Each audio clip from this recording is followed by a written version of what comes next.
We'll look at another Fischer game now. This game was played against Duncan Suttles, a grandmaster from Canada, and it was played in the US Championship in 1965. So Fischer was getting really, really strong at this point. He hadn't quite reached his peak yet, but we can see how he was able to pretty much manhandle a lot of his opponents who were grandmasters themselves. So this game was the modern defense, which is after the moves e4, g6 here, like we have on the board. So it is a hyper-modern opening, and as with most hyper-modern openings, black is going to focus on not occupying the center, but actually attacking the center that white has occupied with pawns and also with pieces sometimes. And so black will make strikes on the flanks of the board, and typically it involves fianchettoing a bishop, and we see black's intention to do that as early as the first move here. So white takes the center, black continues with his plan.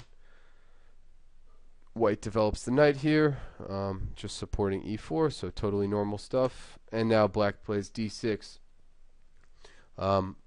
Just to control the e5 square and eventually maybe play the move c5 or e5 himself. Okay, so white plays the move bishop to e3.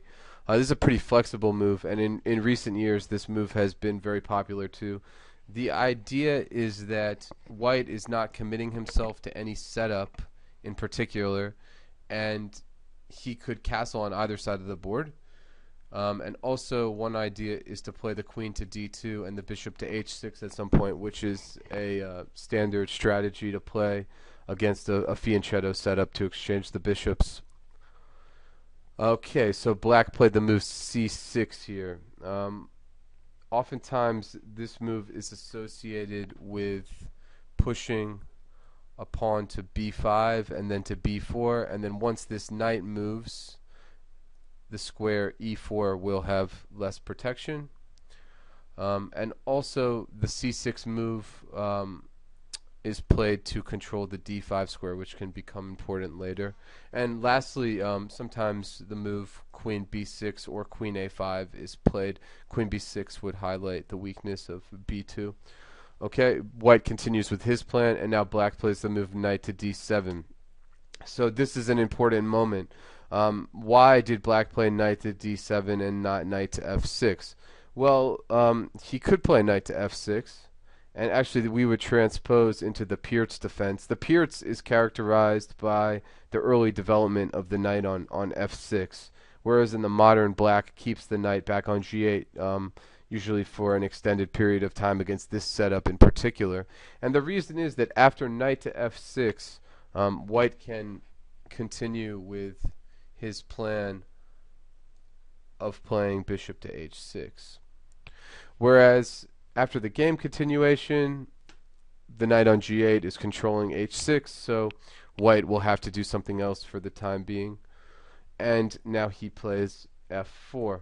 Okay, so this is a really classical strategy to play against a fianchetto hypermodern setup like this, which is to just take as much space and try to control as many squares as possible in the center of the board.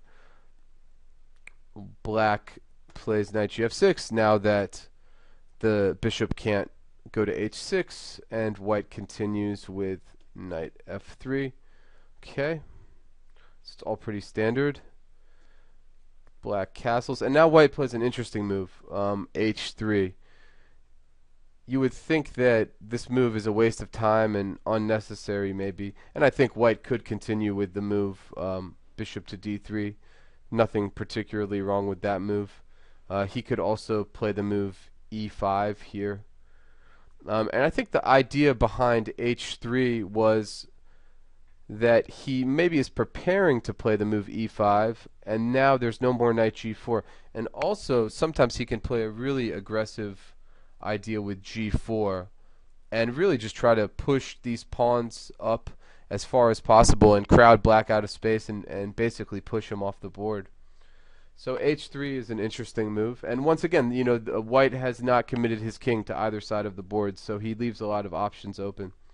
Black plays this move b5, so now he's threatening to play the move b4 and then take this pawn. So white plays naturally with bishop to d3, and now he's able to defend against the b4 push. Okay, and now black plays the move knight to b6. This is another common idea in these setups, which is to try and use the square on c4 for a piece, usually the knight. And also, if we go back to this position, white sometimes wants to play the move a4 to attack black's queen side. And so the knight on b6 here can protect against that too sometimes. Okay, now Fischer played a very positional move. He played the move b3. So he's just trying to cut any piece out of getting into the c4 square for the time being. Black continues with a5. So he's trying to get some play over there on the queen side, and white castles.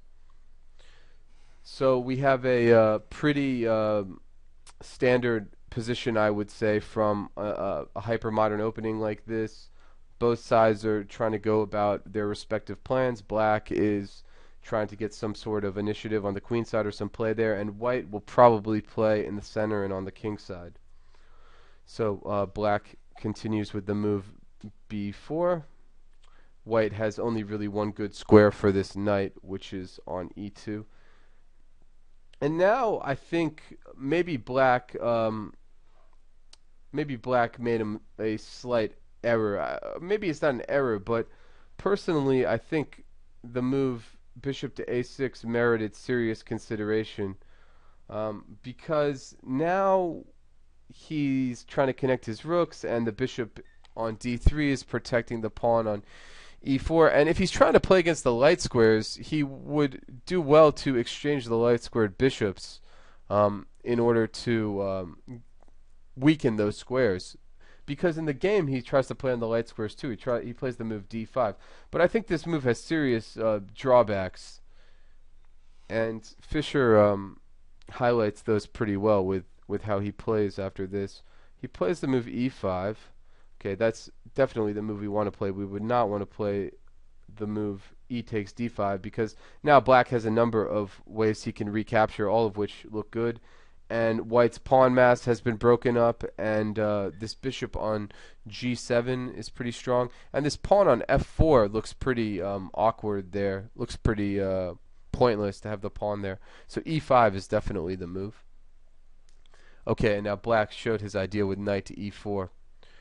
So the first idea, I think, is that if white took this bishop, took the knight with the bishop, and then played knight d5, then I think black's idea was to play the move queen to d5 here in order to protect the pawn. I think.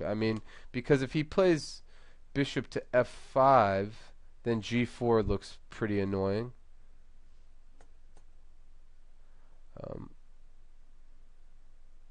Yeah, maybe there were some other ideas. Maybe he was trying to play a move like f5 and say that after here takes, and a move like f5 himself, let's say, that he has some sort of positional compensation. And I think that's true. Black has some compensation here for a pawn.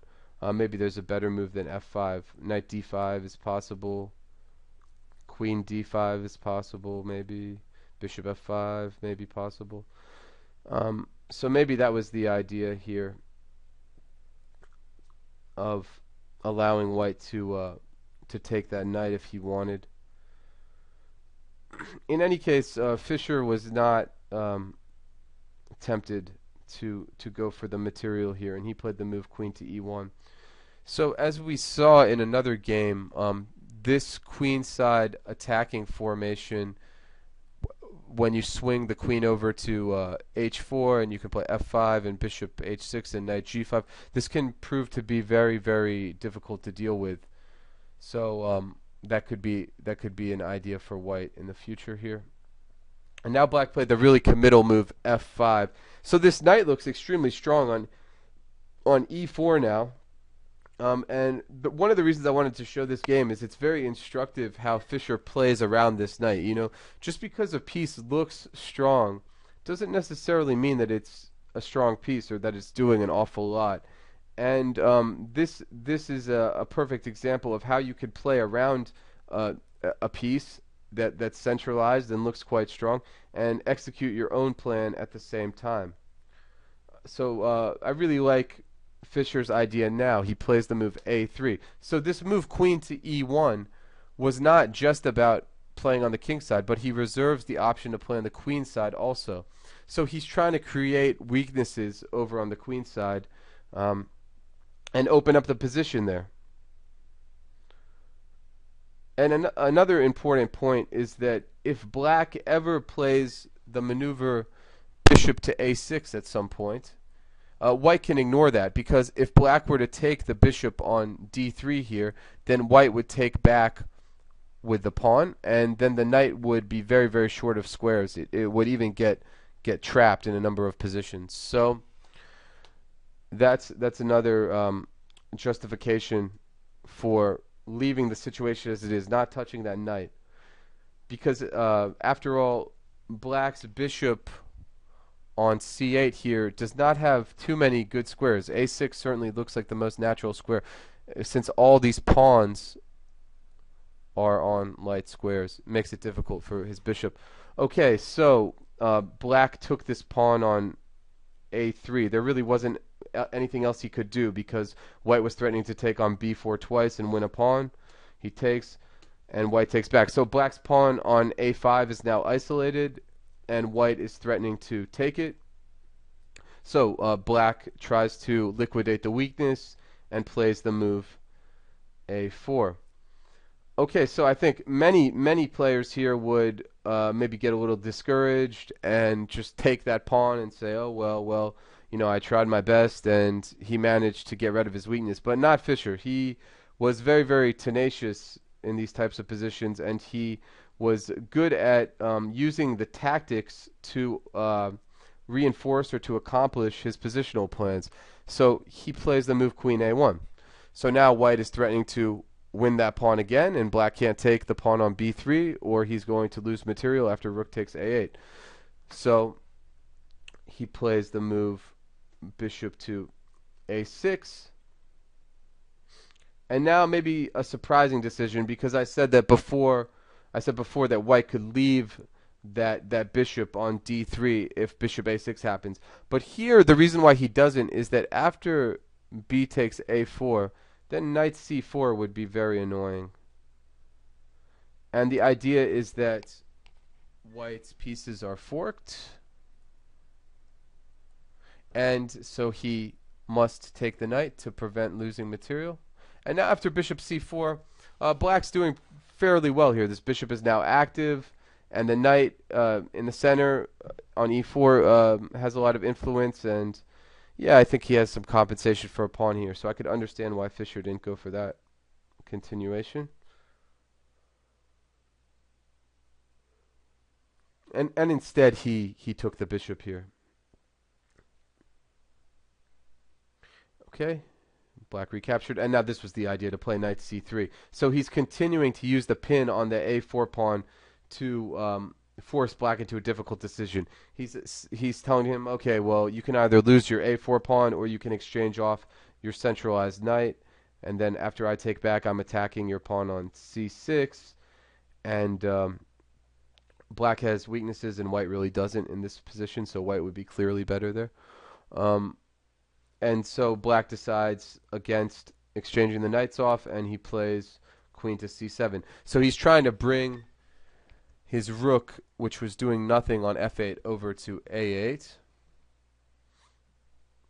And now white plays, well, it looks like a very strange idea at first. But when you think about which pieces are active and which pieces are inactive, then it makes a lot of sense. Basically, the pin on the A file is very strong, and if you can imagine, the best square for this knight on f3, actually the knight would like to be on the square c5. So Fischer starts this long maneuver, knight e1, rook f to a8, and then knight d3. So yeah, here the knight is continuing to c5, and if black had taken here now, if he'd exchanged that, white would take back, black takes back, white takes. So we have a series of exchanges. And then after the very strong move, c takes b3, white would have a clear advantage here also. He plays c takes b3 for two reasons. The first is that there's this c4 square that the knight could come into, so he wants to prevent that from happening. And secondly, he opens the c file so that the rook can come here and we can attack this weakness here on c6. So if we go back, that could kind of explain why black played the move he did, rook on 6 to a7. So he's retreating the rook in order to be able to threaten to take on b3, because now the queen and the rook are defending that rook, and also knight c5 is not going to attack the rook anymore. Okay, Fischer plays very, very patiently here. Plays the move queen to b2. So the idea is that he wants to use his last piece, bring it over here. Okay, once again we should look at what happens if black takes on b3. Okay, white must exchange. Also, it's the same thing, that if white played something like this, then the knight would come in here and white's position wouldn't be so good anymore. So instead, after a takes b3, white would play the move rook takes a7, rook takes a7, and now the same thing as before. C takes b3, and white's position's a little bit better than black's. His pawn on b3, even though it's isolated, is not weak, because it can't be attacked easily, and black's pawn on c6 is easier to attack. So I think white would have a little bit of an advantage there. Okay, so Fischer played queen b2, and now black played the move e6. So he's trying to bring the bishop back into the game on f8. It's his worst placed piece, so this move makes a lot of strategic sense. Okay, white decides to play knight c5 now, and certainly worked out the tactics pretty well, I'm sure, as Fischer always did. So he's attacking a4 and e6, and he's blocking the f8 to a3 diagonal. So black plays bishop f8 anyways. White brings his last piece into the game with rook f to a1. And now, right, because he couldn't take on e6, that's important. He couldn't take on e6 because bishop takes a3 would win material. So he plays rook f to a1. And now black plays this move king f7 because e6 was maybe going to be a problem. But the problem with king f7 is that now white has enough pieces on a4 to take it. So he takes, knight takes on a4, b takes. It's interesting that he took with the pawn instead of the rook. I think his idea was just that later on, maybe this sort of invasion could be possible. Bishop takes c5, b takes c5. So throughout the game, Fischer has done a really good job of playing around this knight on e4. The knight on e4 has never really had much say in anything that's gone on in the game. And even though white has this so-called bad bishop, it's actually not a very bad piece at all, because it's centralized and it protects the important pawns on c5 and f4. And I think white's plan is going to just be to use the b file now, like I said, with here and here eventually, and if not there on b7, then the rook can come into b6 and start to pressurize here. Okay, so black played the move king to g8. He doesn't need to protect f7 anymore, and the king was very precariously placed on the 7th rank, as we saw, if a rook came in there. And white saw that he could play this move anyway due to the tactics, because if black takes here now, then he's just going to lose very, very quickly. the check. King must move, and now black loses his queen. So king g8 was played, and Fischer activates the rook. Rook to b3, and now queen a5 was played.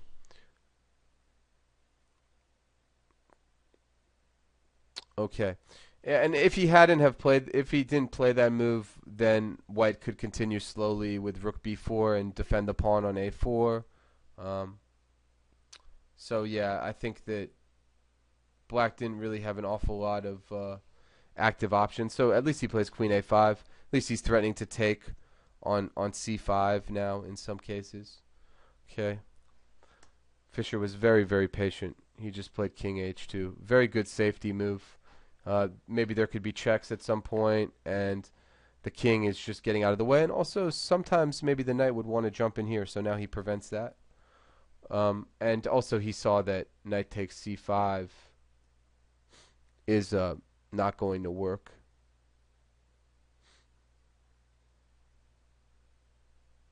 And I think it is because of rook b8 check would be the reason why.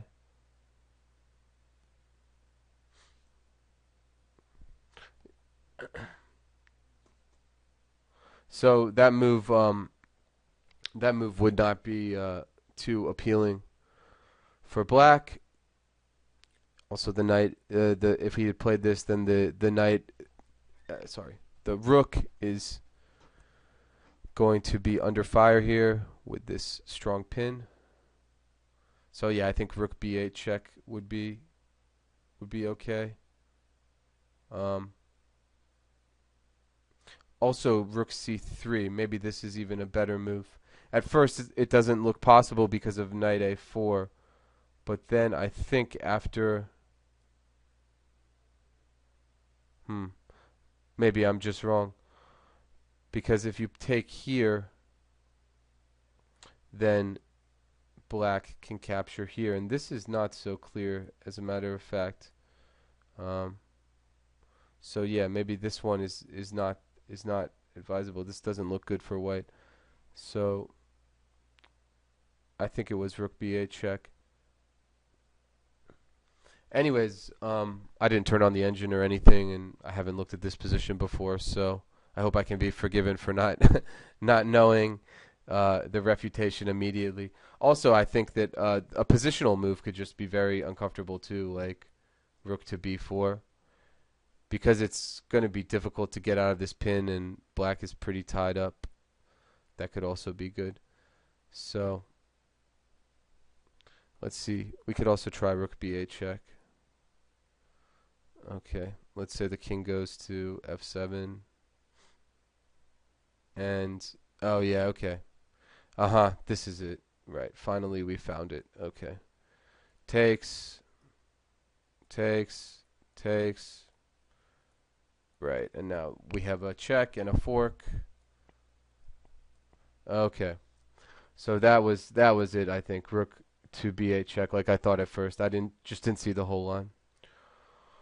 Okay, so that mystery has been solved, and so that would explain why black played the move h5, trying to take over more space, and maybe he wants to play the move h4 eventually. Sometimes you see like some sort of strange mating net like this. I know that the rook is defending e1, but it could happen in the future if the rook moves. So he played that move, and now Fischer, true to his style, very concrete, played rook to b8 check. Okay, and now if black had played king f7, then it would be a similar tactic to before. White would take, check, and after the king moves, black's position basically collapses. One pawn leaves the board, and soon this is going to leave the board probably, and yeah, this is just totally over. Okay, so rook b8, take, king h7. All right, and now he was not afraid of giving up the a4 pawn, and he played rook to b1. So I think black's problem would be basically that if he takes here, he's probably going to get mated here in a second. I think that a move like queen to e8 looks very unpleasant to me, with the idea of rook to b8. Also, don't forget that e6 is hanging in a lot of lines. So instead of queen takes a4 here, uh,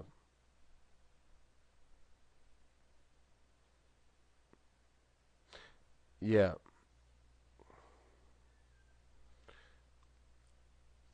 he played queen takes a4 and queen f8 was played, and then rook g7, rook b8, g5, but he's just going to get checkmated here. King h8, queen e8 check. Really nothing to be done. e6 is falling here. He doesn't even take e6. He just pins the rook. There's no checks for black, and black's going to lose his rook and get mated, so he resigned.